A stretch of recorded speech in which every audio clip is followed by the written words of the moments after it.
Okay, so the next reason I really like the LG C9 is with regards to the speed of certain applications.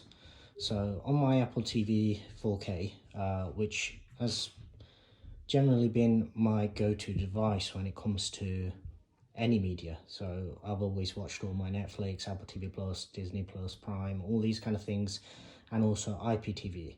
I've always used it through the Apple TV just because it can play it so much better.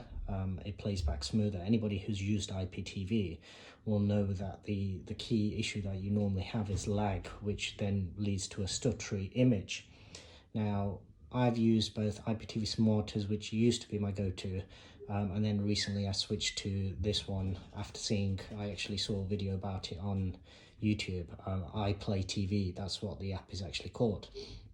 Now, whilst that iPlay TV isn't available on the LG, what's it actually called, Content Store, that's not available direct. However, the IPTV Smarters app is.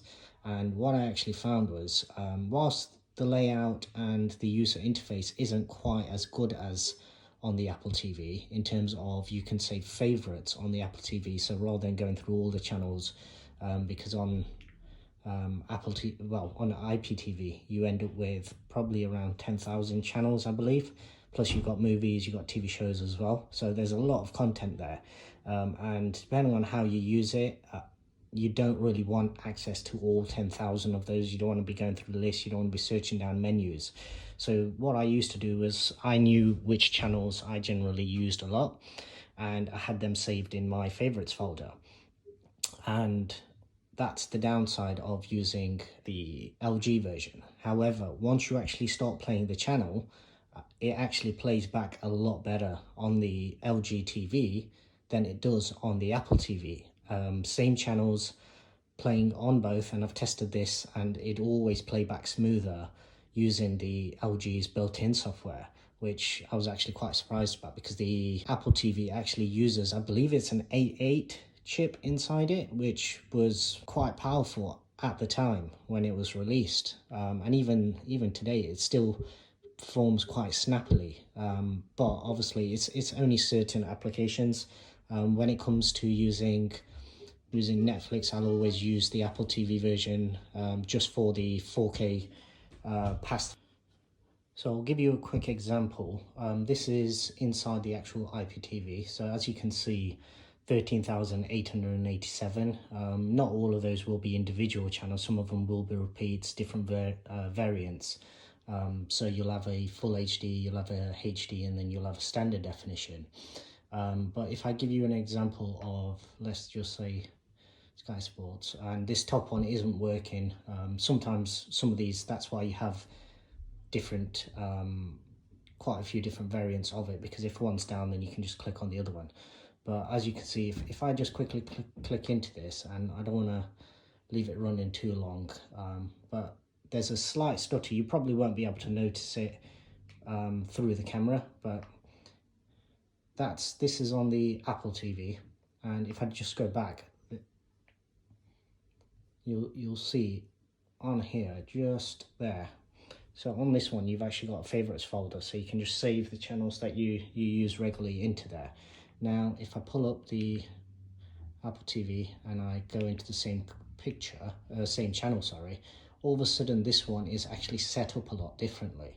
So the color looks a bit richer, it's playing a bit more smoothly compared to on the Apple TV. And this is exactly the same channel, same folder, everything. So that's just one thing that I noticed. I actually preferred using this particular application via the LG TV directly, rather than going through my Apple TV. Whereas for everything else, all the other content that I have, I'll always use the Apple TV, because it is my main media device when it comes to everything else. So the Netflix, you get Dolby Atmos, you get Dolby Vision.